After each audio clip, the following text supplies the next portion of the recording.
Buenas noches y bienvenidos a la mansión de Apaga la Luz. Mi nombre es Yolika y a partir de ahora me convertiré cada noche que nos visitéis en vuestra anfitriona. Podréis llamarme Marquesa da Lua. En mi mansión tendréis el placer de conocer a distintos personajes que nos llevarán por el mundo de los misterios, las leyendas, los mitos, el terror y mucho más. Quien nos acompañará todas las noches es mi querido amigo el Conde Bennett, el cual nos llevará a viajar y conocer un mundo lleno de misterios. También nos acompañará nuestro lector en las tinieblas. Cada noche cerrará las puertas de la mansión con un texto que rozará el misterio, lo tétrico, lo oculto. Solo una cosa más. En esta mansión se entra con la luz apagada. Así que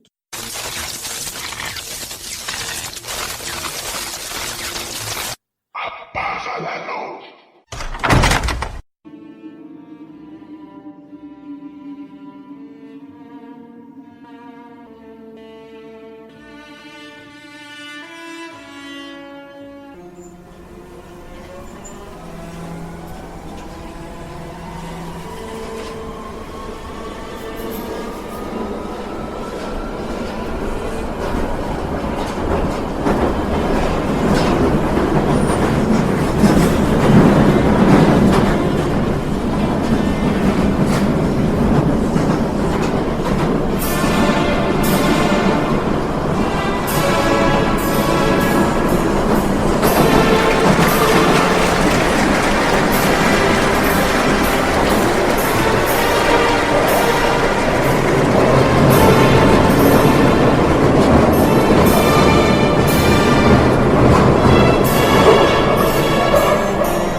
Con destino a la mansión de la Marquesa da Lua.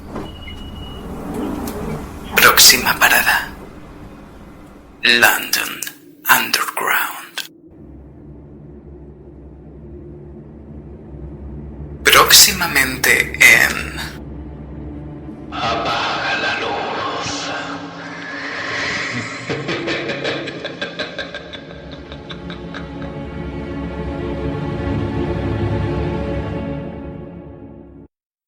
buenas noches, mi querido Conde Bennett.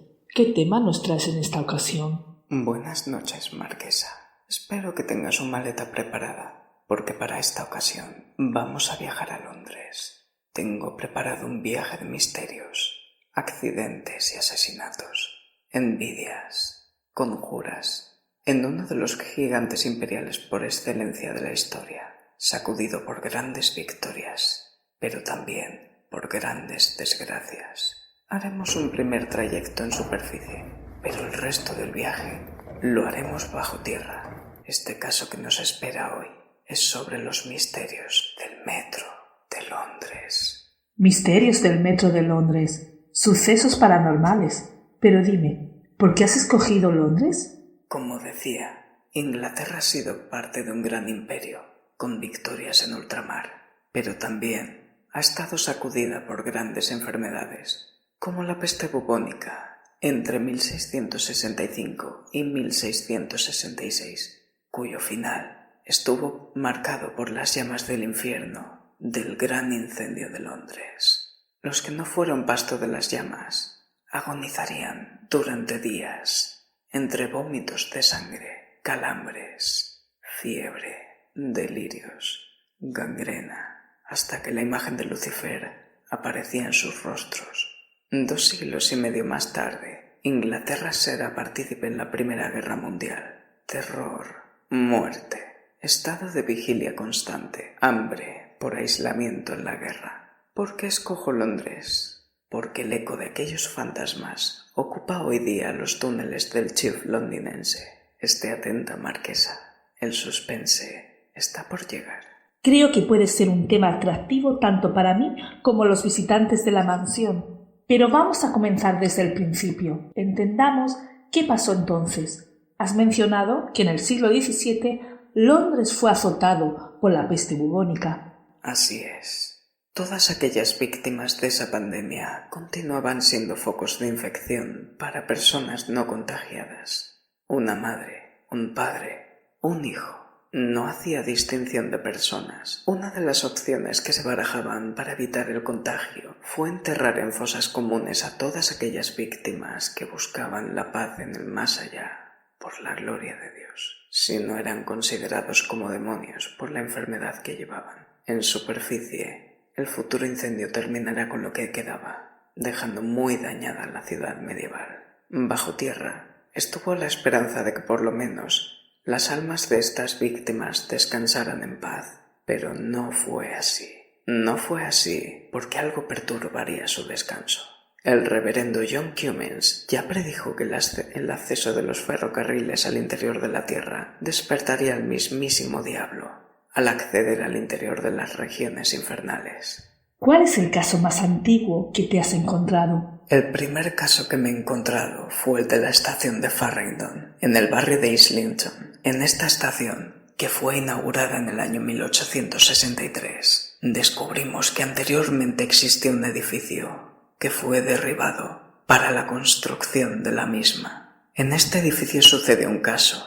Un adolescente de 13 años se dirigió como de costumbre a una escuela donde aprender el oficio de sastrería. En la tienda a la que acudía se diseñaban sombreros para mujeres. La pista que tenemos es que, a día de hoy, en esa estación de metro se escuchan gritos de una niña.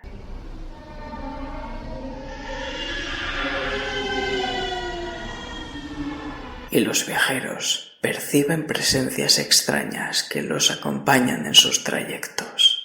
¿Y esos gritos? ¿Esas presencias?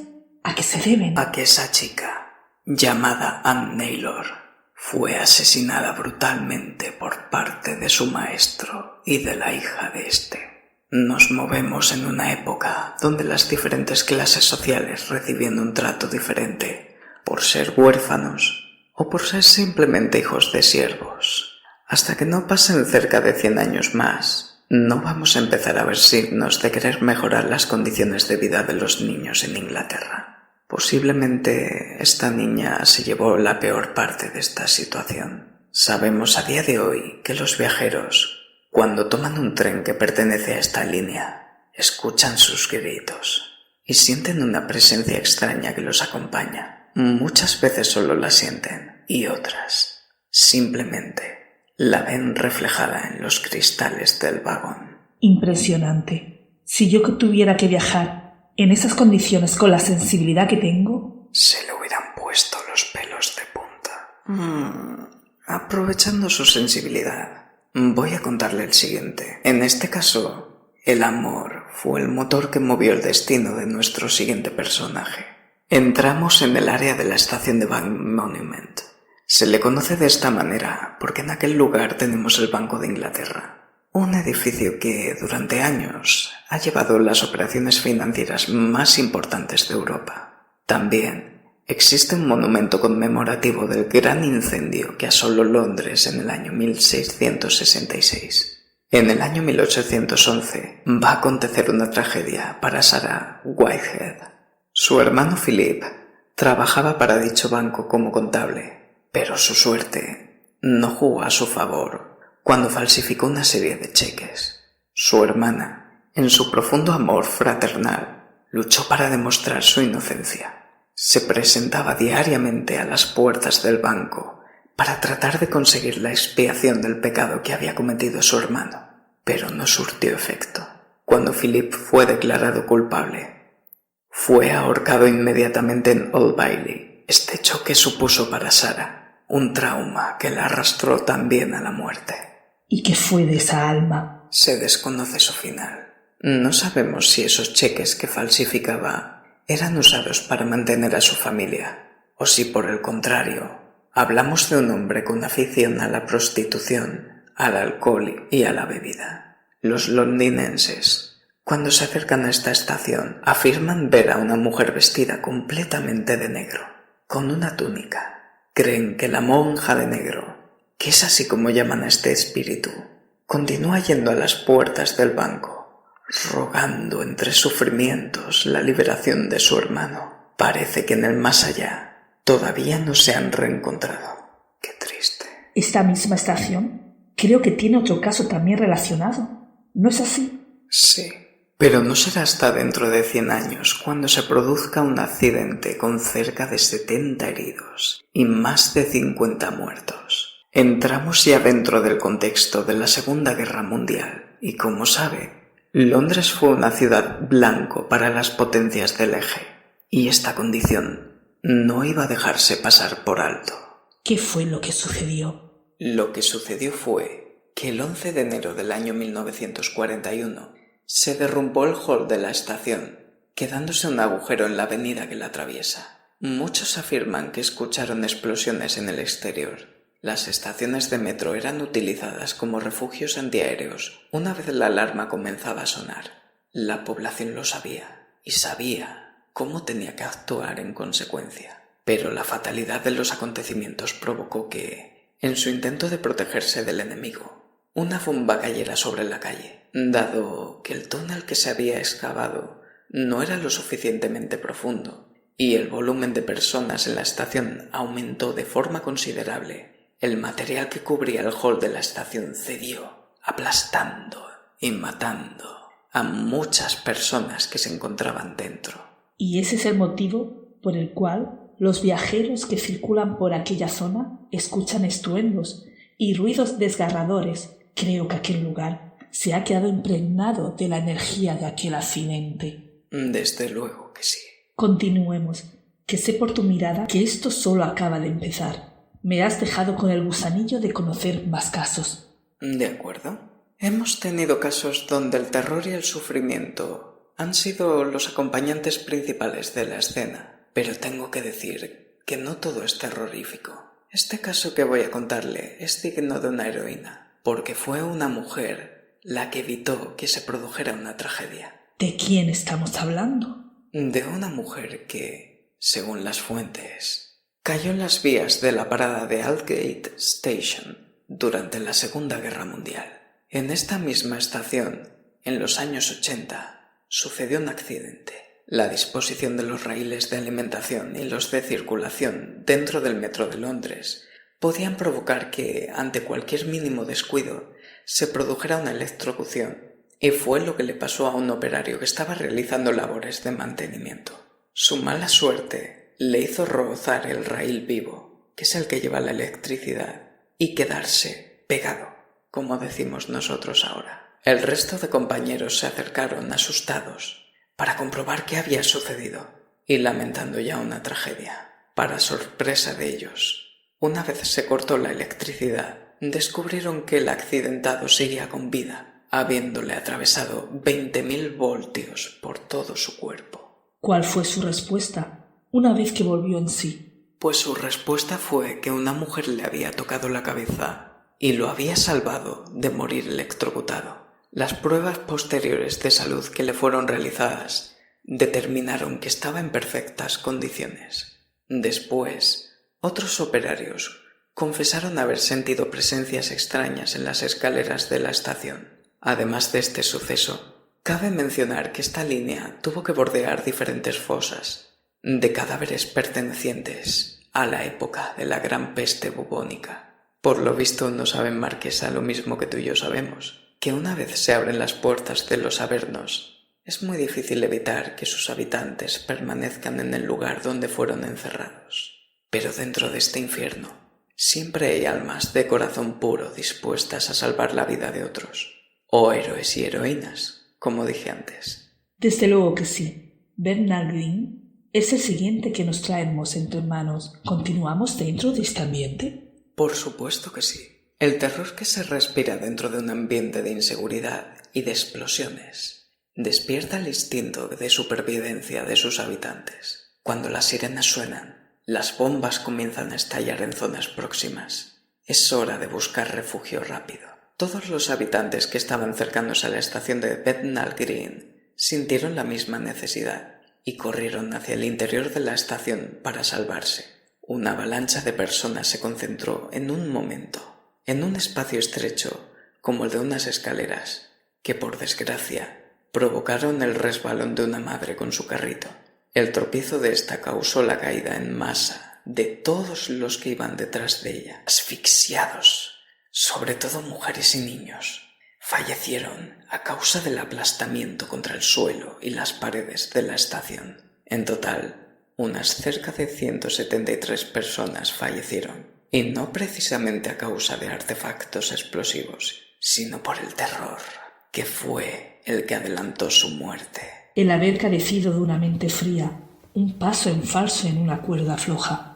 Parece como si el destino hubiera querido que sus vidas terminaran ese 3 de marzo en un año como 1943. Supongo que, con todo esto, algún rastro de este pasado continúa en nuestro presente más cercano. Ya en los años 80, unos 40 años después de que esta tragedia ocurriese, llega el turno de descubrir el misterio a aquellos operarios que trabajaban en el mantenimiento de las líneas. Se escucha el caso de un trabajador que estaba en las cercanías, reparando y vigilando el correcto funcionamiento de la estación y de las vías. En los túneles no cesaba de escuchar gritos desgarradores y lejanos de mujeres y niños.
Asustado, en el momento de cerrar la estación, los gritos se hicieron más fuertes y perturbadores. Una presencia extraña en las escaleras le hizo salir corriendo de aquel lugar. Cuando al día siguiente volvió, le contó a sus compañeros lo que había ocurrido, respondiéndoles estos que ellos también sintieron lo mismo en los andenes. Desgarrador este caso, mi querido conde. Lo que estamos hablando sucede mayormente en andenes y estaciones. Creo que dentro de los túneles también ocurren fenómenos paranormales. ¿Es así? También los operarios están expuestos a tener un tipo de accidente que acabe con su vida. Trabajar dentro de estas instalaciones es una continua sensación de angustia. La forma que tienen los túneles de los antiguos tramos del Tube no dejan espacio para una persona, en el caso de que un tren venga de forma inesperada, para poder resguardarse de morir arrollado. Esto es lo que le sucedió a un antiguo empleado de mantenimiento de la línea Northern Line, en el tramo que une Oval y Stockwell. En este caso, nuestro personaje tiene nombre propio, Paul Fisher. Este operario, en sus labores de mantenimiento, llegó a un cruce de vías. Mientras estaba trabajando, se percató de una presencia extraña detrás de él. Escuchaba como sonido de fondo trenes circular, cuando en esas horas la línea estaba cerrada al público. A lo lejos, en el interior de uno de los túneles, distinguió la silueta de un hombre entrado en años, que portaba en una de sus manos una lámpara chili. Decidió dirigirse a él. Pero no respondía. Esta figura desapareció y decidió volver al área de mantenimiento que tenía asignada. Tras preguntarle a sus compañeros quién más había dentro de los túneles, estos le dijeron lo mismo que usted y yo estamos pensando. No había constancia de que hubieran más personas en ese cruce, aparte del mismo, claro. Lo que me llama la atención es que esa presencia no usara una linterna para moverse por los túneles, o que no hubiera un sistema de alumbrado. Los túneles del TIRF están iluminados por sectores. Se supone que en los túneles de las líneas antiguas no era necesaria ninguna iluminación, porque no hay espacio para que una persona pueda pasar a la misma vez que un tren. Un tren con sus faros no necesita de luces para ver qué hay en las vías, en teoría. En cruces, áreas de mantenimiento, sí era necesario que hubiera. Esta presencia no utilizaba linterna, sino una lámpara chili, que es una lámpara de queroseno, muy utilizada en la Guerra Mundial, para poder ver dentro de los túneles. Investigando más profundamente, en esas líneas murió atropellado en los años 50 un hombre que casualmente portaba una lámpara de esas características. ¿Querrá este hombre avisar del posible peligro a los viandantes inexpertos que transitan por los caminos de metal, pudiendo ser arrollados por un toro de acero sin posibilidad de resguardarse tras una valla? Los accidentes existen y los ángulos muertos en curvas también. Una historia con una moraleja. La prudencia es siempre un don a tener presente en todo. Desde luego. Desde el suelo, enfrentarse a una máquina como esta es muerte segura. Pero eso no quiere decir que dentro del tren no ocurra ningún accidente. Esto es lo que nos lleva al siguiente caso. En Big Country, años 60. ¿Qué ocurrió en Big Country? Como le comentaba, en este caso concreto hubo un accidente provocado durante un viaje. Con ello quiero decir que un choque de dos trenes acabó con la vida de una decena de personas en esa estación. Un posible fallo técnico podía provocar que fallaran las agujas, un semáforo mal sincronizado, en fin, un error humano. El número de víctimas, en comparación con los casos anteriores, no parece ser tan significativo. Sí que lo es lo sucedido concretamente en el año 1992. En la estación de Big Country, un operario se encontraba en su oficina arreglando unos asuntos antes de irse a casa. De nuevo, la estación se encontraba cerrada al público. De repente, sintió como la puerta de la oficina se abría sola. Con un gesto de desgana, se fue a cerrarla y continuó sus labores. Tras unos minutos, este hecho se repitió cerca de 2 veces más. Ya harto de lo que sucedía, salió de la oficina, dirigiéndose al andén para echar un vistazo.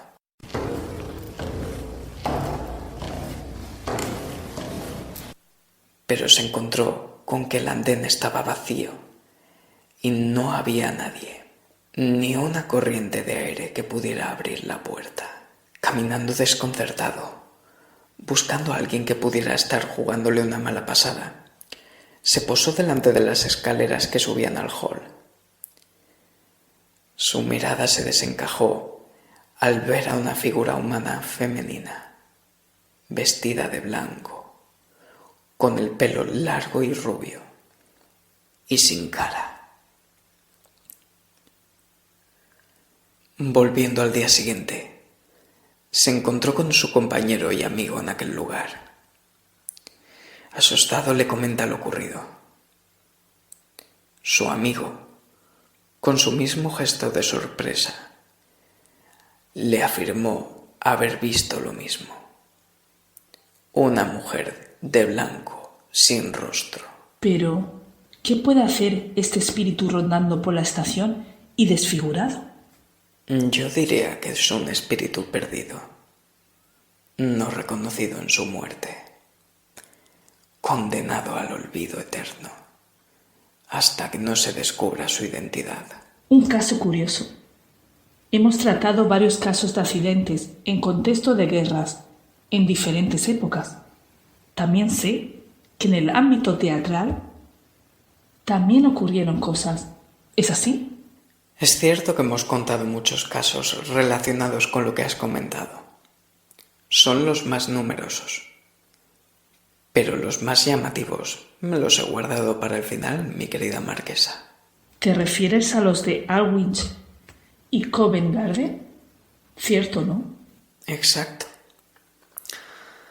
Aquí me gustaría mencionar estos casos por el contexto que hay detrás de ellos. Conozco su afición al teatro.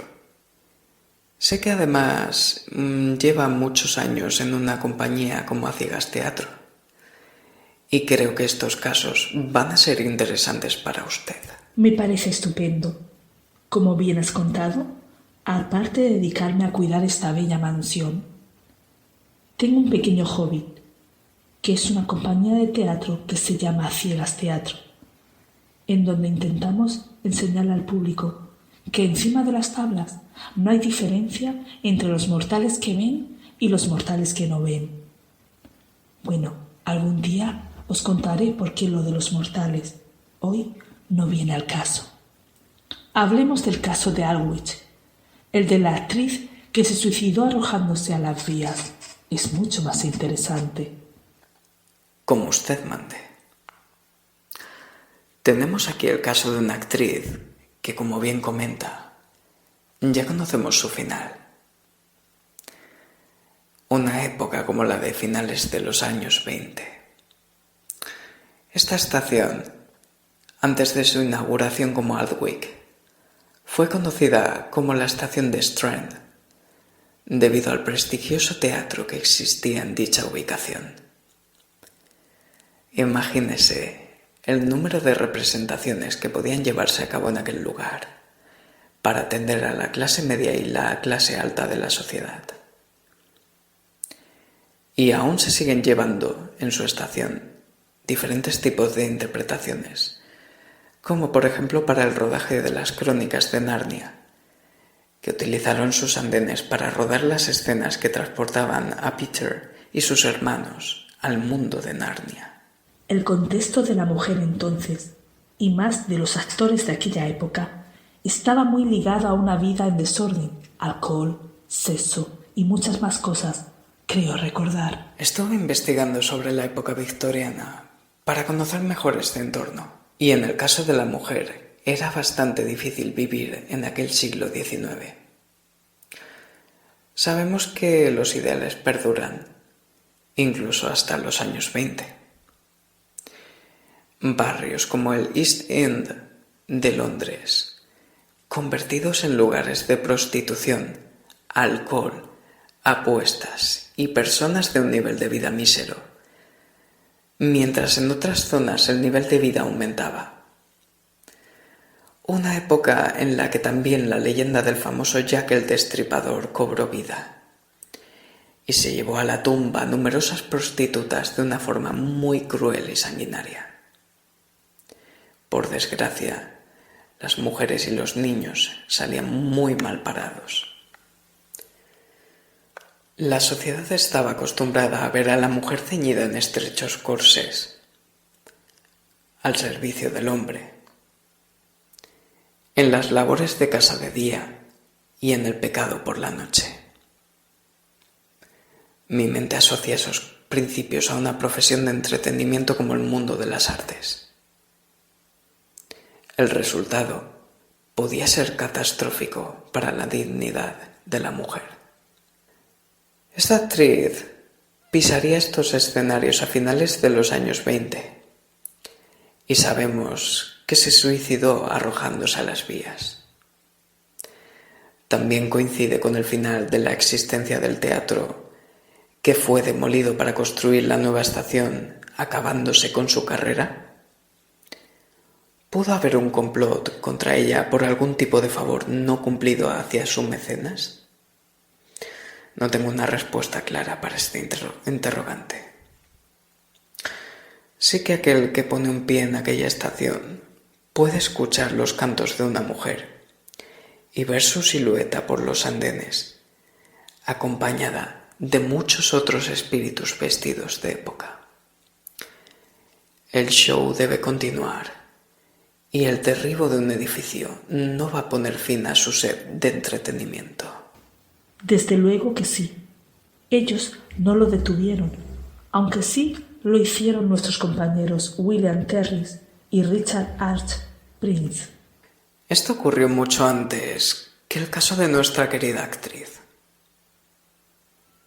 Concretamente en el año 1897.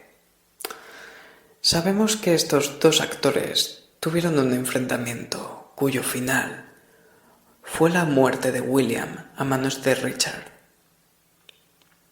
Esto ocurrió a las puertas del Teatro Adelphi, cercano a la estación de Covent Garden. Conde, ¿estás pensando lo mismo que yo? ¿Que pudo haber un sentimiento de competencia, envidia, entre ellos dos? Tú sabes, como yo, que en este mundo es muy fácil que suceda. ¿Quién sabe? El contexto nos puede llevar a pensar que sí. No hablamos en este caso de mujeres. Igual sí que puede haber algún caso de homosexualidad, favoritismo, que haga pensar que el odio y la rabia pudieran llevar a Richard a querer asesinar a William.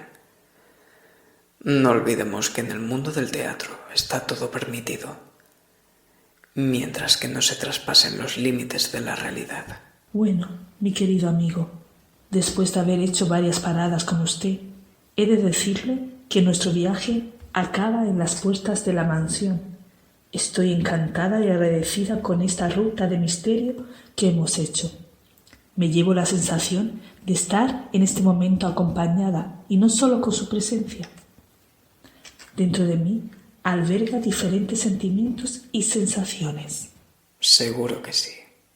Yo también estoy encantado de haber podido descender a los infiernos para mostrarle, tanto a usted como a nuestros visitantes, esta serie de enigmas que habitan en una ciudad para mí fantástica como Londres. Antes de que se me olvide, próximamente quisiera, Marquesa, traer a mi querido amigo Edgar Allan Poe en nuestra siguiente visita. Conocerle no nos va a dejar indiferentes. Algo muy importante tiene que contarnos. Por supuesto.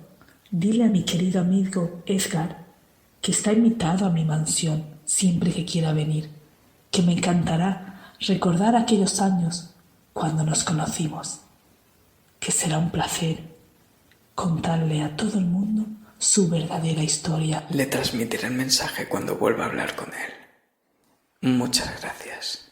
Y a vosotros, nuestros queridos espectadores, id con mucho cuidado. Hemos abierto la puerta de los Avernos. Si sentís una compañía extraña esta noche, no la miréis a los ojos. Puede que el espíritu sin rostro os haga una visita. Y por cierto, una última advertencia. Recordad que es mejor cerrar los ojos e intentar conciliar el sueño. Y para ello, no os olvidéis. Apaga la luz.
Desde el vientre. Elizabeth despertó. Se dio cuenta de que estaba atrapada. Solo había silencio y oscuridad. El pánico empezó a apoderarse de ella. Golpeaba sin cesar aquella caja donde se encontraba. Nadie la oía. Comprendió que la habían enterrado viva. Entretanto, intentaba recordar cómo acabó allí. Ella vivía en Londres, en la época victoriana. En aquella época era bastante corriente los casos de catalepsia. Elizabeth recordó que fue hospitalizada a causa de un infarto. Perdió la conciencia y despertó bajo tierra, un infierno real. Sus desgastadas uñas ensangrentadas eran testigo mudo de su propia desolación. Se quedó sin habla. Le dieron varios ataques perdiendo la conciencia. Después recuperó la voz, pero se rompió las cuerdas vocales de tanto gritar. El terror gobernaba su corazón. Así pasaron muchas horas. La falta de agua, comida y oxígeno acabaron con ella con seguridad. Era cuestión de tiempo. Cuando el sufrimiento llegó a su punto álgido, se rindió. Se calmó un poco y aceptó en silencio su triste realidad. Una infinita oscuridad la mataba lentamente en una cárcel de madera. Intentó estrangularse varias veces, pero ya no le quedaban fuerzas ni para eso. Así que se quedó quieta, esperando a dormirse profundamente para no despertar. Siguieron pasando las horas. Cada segundo de cada minuto era un infierno espectacular, donde el tiempo era eterno. Elizabeth agonizaba. Intentaba no volverse loca, pero su mente no lo podía resistir. Por fin, por la falta de oxígeno, se durmió. Mentalmente se despidió de su esposo, David, que no le dijo que estaba embarazada. El pequeño Edgar no podría ver la luz en este mundo. La impotencia le atenazaba el alma. Aquel silencio era una propia tumba para sus oídos. Despertó de nuevo con incesantes tosidos. Se estaba ahogando. Volvió a perder la conciencia casi por completo. Y al fin, la muerte parecía asomarse por su ventana de tinieblas. De repente sintió que le tocaron una mano. Ella no pudo moverse ni abrir los ojos en ese instante. Quería hacerlo, pero seguía semi-inconsciente. Sus pesadillas seguían intactas, pero no por mucho tiempo. Ese tacto en la mano era el de un ladrón de tumbas. Intentaba robar el anillo de oro de compromiso. Este hombre, al ver que no salía fácilmente, tiró con mayor brusquedad. Para él, Elizabeth solo era un cadáver más para desvalijar. Cuando al fin se hizo con el anillo, ella gritó y él se desplomó del terror. La pobre mujer pudo escapar y se arrastra por el suelo hasta llegar a la carretera. Un hombre que pasaba por allí la encontró y le salvó la vida. Desgraciadamente, pereció 3 años después de aquello. Murió a la prematura edad de 24 años por la tuberculosis. Esta terrorífica historia le ocurrió a mi pobre madre, a la que apenas conocí. Es irónico pensar que gracias a aquel saqueador, mi existencia en este mundo ha sido posible. Mi vida no es fácil. A veces me siento atrapado en mí mismo, sin poder avanzar en mi vida personal. Es como estar enterrado vivo. Y cuando me siento así, me acuerdo de mi pobre madre. Tengo la sensación de que aquella oscuridad penetró en mi alma y nunca pude zafarme de ella. He sido un infortunado casi toda mi vida. Actualmente soy escritor de género del terror. Su horrible pesadilla me ha inspirado para escribir un nuevo relato. El entierro prematuro. Firmado Edgar Allan